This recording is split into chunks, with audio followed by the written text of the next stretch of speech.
My mother died in 1991. Eddie was 8 and I was 6. It wasn't a peaceful passing. It was violent. An accident, they said. It happened in our house, though what really took place in that hallway still haunts me. The story goes that she was running with a knife, racing down the upstairs hallway when she slipped. She tumbled down the stairs and the blade found its home deep in her chest. By the time she reached the bottom, she was no more a crumpled, lifeless heap. No one liked to talk about it. Too dark, too disturbing. But I couldn't help wondering why was she running? Why was she holding a knife? The weeks before her death whispered clues, though I didn't want to believe them. You see, my mother was convinced the house was haunted. She felt it from the first day my father brought her there. It was a crisp autumn afternoon, but the chill in the air wasn't what unnerved her. Something in that house, something dark. But she stayed for him. 12 years she lived in that place, and in the end, it took her. Eddie remembers more than I do. He was older after all. But there's one night that I'll never forget. It was late around 2 a.m. I woke up, thirsty and padded out to the hallway. That's when I saw her, sitting at the top of the stairs, her back pressed to the wall, her face streaked with tears. She turned when she saw me. Her voice was a fragile whisper. "Do you hear it?" she asked, eyes darting around the dark hallway. "Hear what, Mommy?" I asked, sleepy, just wanting my water and to go back to bed. The voice. "It's coming from the wall," she whispered, her words hanging heavy in the stillness. I didn't hear anything, but wanting to make it stop, I told her I did. Her face shifted, excitement mixed with terror. "Go back to bed, sweetie. I'll see you in the morning." She kissed me on the cheek, guiding me back to my room. The next morning, I noticed a hole in the wall near the top of the stairs. By the time I got home from school, a picture of my father was hanging over it. I told Eddie, but he didn't believe me. Over the next few weeks, Mom's behavior spiraled. She wandered the house at night, muttering to herself, hanging more and more pictures on the walls. She barely slept. I remember the night before she died as if it were yesterday. I was half asleep when I heard the shatter of glass, followed by a scream. I shot out of bed, heart pounding, and ran downstairs. There she was, wild-eyed, swinging the knife at the air, stabbing at the walls. "Get out!" she shrieked, the knife slashing deeper. "Get out of my house!" I moved towards her, but my father barreled past me, tackling her to the floor. He wrestled the knife from her hands as she sobbed uncontrollably, screaming about something that had crawled out of the wall. I looked up and saw the gaping hole in the plaster, about the size of a basketball, surrounded by jagged slashes. Dad calmed her down, took her back to bed. She finally fell asleep. The next day, before leaving for work, he told her to rest. Eddie and I went to school, leaving her alone in that house. By the time we came back, she was dead. My father never left the house, not even after she was gone. He stayed there until he too passed 6 months ago. An illness took him in the end. But even after he moved out, he wouldn't let go of that house. Something about it had its claws in him. And sometimes when I walk by, I swear I can still hear the whispers from the walls. I couldn't blame him. It was a beautiful place. 2 stories of red brick, gabled roof, and warm light seeping from nearly every window. The house sat perched on a hill, with a breathtaking view of the forest sloping down before meeting the town. The sunrise from the living room was like something out of a dream. You could probably get $800,000 for it if you sold it today. When I found out my father left it to me in his will, I was shocked. Eddie had been the one living there, taking care of him as his health faded. He wasn't happy about the inheritance either. I could feel it in the way he looked at me. But truthfully, I wasn't sure if I even wanted it. The memories I had of that place were tainted, soaked in something dark and heavy, forever staining it in my mind. But selling it or giving it to Eddie felt wrong. This house had been my father's for nearly 40 years. Letting it go wasn't an option, so I moved in. Most of the furniture was still there. My father had left it all intact. All I brought were my clothes and a few personal things. On my first day there, as I stepped into the front hall, my eyes were immediately drawn to the stairs.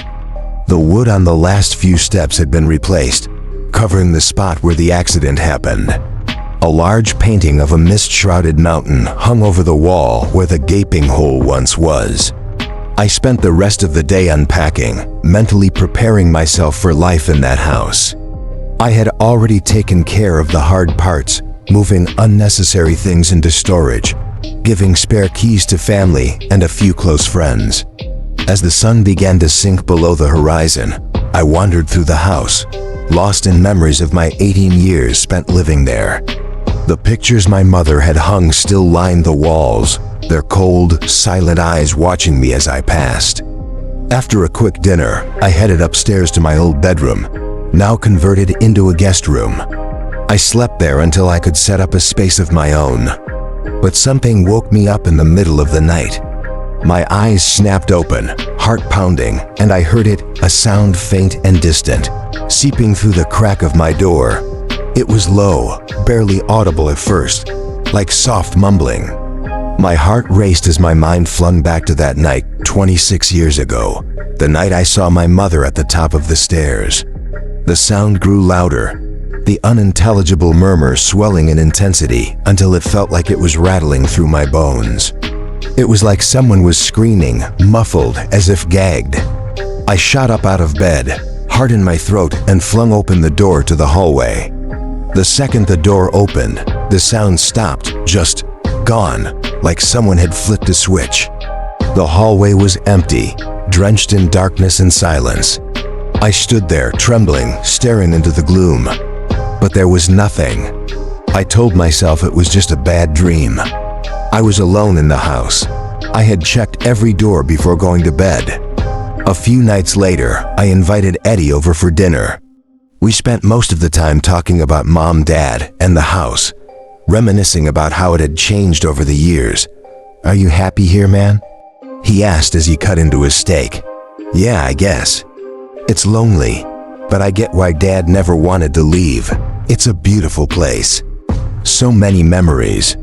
He paused, his gaze drifting over his shoulder toward the staircase. "Good. And?" His voice trailed off. "Bad," he finished, his tone heavy with something unspoken before he took another bite. After dinner, as I was washing the dishes, Eddie excused himself to use the bathroom.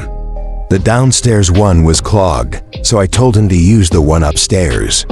As I finished drying the plates, he came back, his face pale, his hands shaking. "You didn't tell me," he whispered, his voice trembling.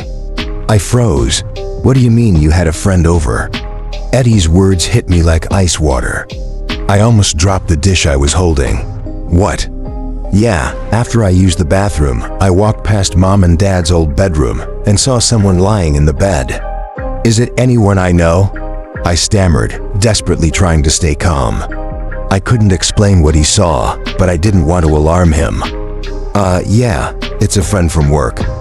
Came over to help with some painting. Must have gotten tired." Eddie seemed to accept the explanation, and we chatted a bit longer before saying our goodbyes.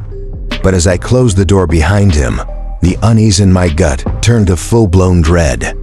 Quietly, I made my way up the stairs, stopping outside Mom and Dad's old bedroom. My hand hovered over the door handle. With a deep breath, I flung it open. The bed was untouched, perfectly made, the pillows propped neatly, the sheets smooth. There was no sign of anyone having been there at all. Eddie couldn't have mistaken what he saw. I shuddered and quickly shut the door. It was at that moment I started to doubt everything I had ever believed about my mother's strange claims. As a kid, I never saw or felt anything supernatural in the house. But now I was running out of explanations. After that night, things only got worse. Doors creaked open and slammed shut on their own. Items would vanish, only to turn up days later in bizarre places. The house echoed with strange, unidentifiable noises at night, scratching and whispering in the walls. Then, about 2 weeks later, it happened. The worst experience yet. I hadn't been sleeping well, as you'd imagine. Most nights, I stayed up until 2 a.m., watching TV in my room just to avoid the silence. But that night, I somehow fell asleep around 10 p.m. I set the TV to shut off automatically, and for once, I was sleeping soundly. That was until the voice started. It began deep within the house, clear as day this time. A voice repeating the same phrase over and over. Can you hear him? Can you hear him? Can you hear him? I bolted upright in bed, heart pounding. The words were unmistakable. They reverberated through the house, chilling me to the bone. I grabbed the flashlight off my nightstand, hands shaking, and stumbled into the hallway. A sickly blue light was flickering from downstairs, casting long shadows up the walls. Shivering, I crept to the top of the stairs and peered over the railing. The TV in the living room was on, but all that filled the screen was blue static, chaotic lines racing across it. And from the speakers, that voice continued over and over. Can you hear him? Can you hear him? The blood drained from my face as I recognized the voice. It was my mother's, but something was wrong. Each word had a different pitch, a different tone, like they'd been recorded separately at different times and stitched together into a jumbled, unnatural sentence. The effect was wrong, twisted. I rushed down the stairs and shut off the TV, the room plunging into silence. My heart was hammering in my chest as I swept the flashlight beam across the living room, searching for anything that could explain what had just happened. Then the light fell on the wall, the spot where the hole had been. My stomach dropped. The painting that had covered the hole was now leaning against the wall below, revealing the gaping hole, once more rough, jagged edges with slash marks surrounding it, like something had tried to tear its way out. My skin crawled. Shaking, I hung the painting back up, hands trembling, as if doing so would somehow keep whatever it was at bay. But as I backed away, the lingering echo of my mother's voice rang in my ears. Can you hear him? The question stayed with me, long after the house went quiet again. I found a DVD inserted into the drive, one that hadn't been there the night before. My heart raced as I grabbed it, the cold plastic feeling foreign in my hands. In a sudden fit of panic, I smashed it into pieces and hurled the shards into the trash, as if getting rid of it could erase whatever dark presence had invaded my life. Back upstairs, I collapsed onto my bed, burying my head in my hands. Who or what was tormenting me, and why? The questions gnawed at me like hungry insects, refusing to let go. The next day dawned bleak and overcast, the sky shrouded in a hazy shade of gray that seemed to echo the turmoil in my mind. I replayed the events of the previous night over and over, desperate for an explanation, but all I found were echoes of my mother's own descent into madness. What had happened to her was now creeping into my life, and the thought sent chills down my spine. I was teetering on the edge, but I couldn't let it swallow me whole. I needed to talk to someone. So I dialed Eddie, my voice trembling as I recounted the bizarre happenings. His concern crackled through the line. You have no idea who's doing this? Surely you're not saying. I cut him off, a wave of dread crashing over me. I don't want to even entertain that idea. The conversation stretched on, but I felt no better when I hung up, just more isolated in my spiraling thoughts. The rest of the day dragged on, my spirit weighed down as I aimlessly wandered the house, watching TV, trying to drown out the gnawing anxiety. Every creak of the house, every soft skitter of movement made me jump, my heart racing. The walls felt alive, watching, waiting. I don't know when I finally fell asleep on the couch in the living room, but when I did, it was a deep, dreamless sleep until I was jolted awake by the creaking of the stairs. My eyes shot open, but I could see nothing in the pitch darkness, a suffocating void that pressed against my chest. Instinctively, I strained my ears and instantly regretted it. The sound persisted, chilling me to the core.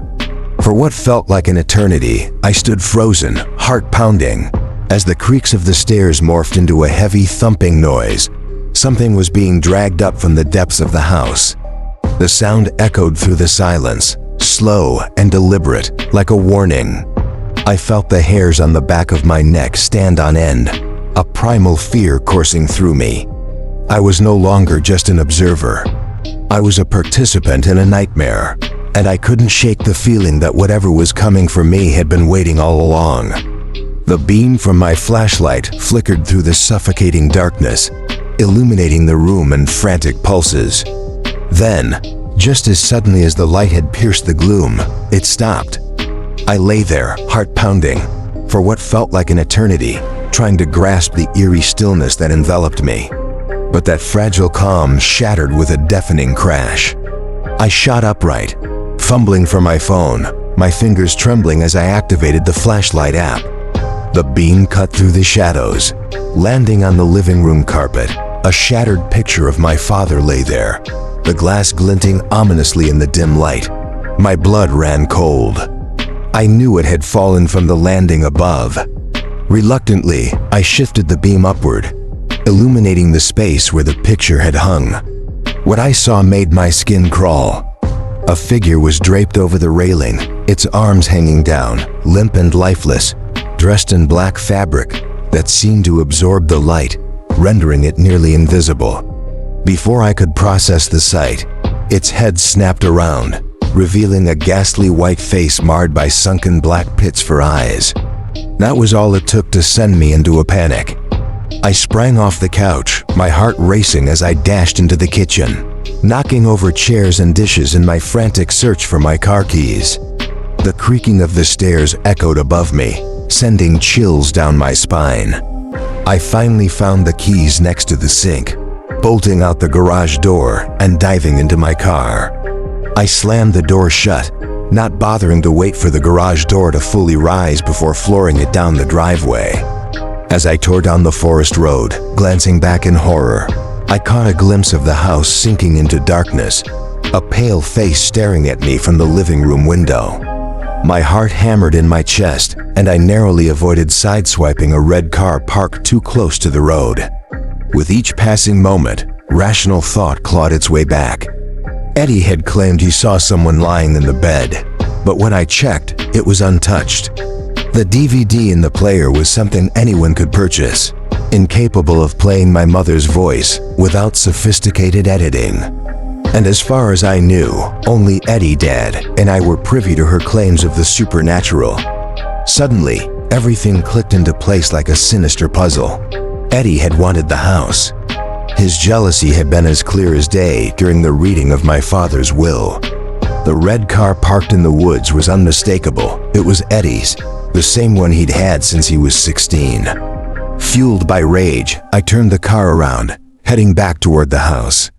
Eddie was behind this, I was certain of it. He had to be delusional to go to such lengths just to drive me out of the house. For what? So he could claim it for himself? I would have handed it over to him without a second thought. The house loomed into view, its dark windows like soulless eyes watching me. My thoughts spiraled until they snapped back into focus when I saw Eddie sprinting down the forest road toward his car. I cursed and swerved to avoid him just as he reached the vehicle. Something slipped from his hand, tumbling to the ground as he climbed in. Before I could even shout, he shot down the road, disappearing into the shadows. Confusion replaced my anger as I picked up what he had dropped.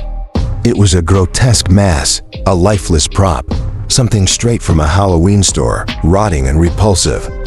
A wave of realization crashed over me. Looking up, I caught a fleeting glimpse of a dark shape slipping back into the house. A small white face peeked out from behind the door, its eyes gleaming with malice before the door slammed shut with a bone-chilling crash.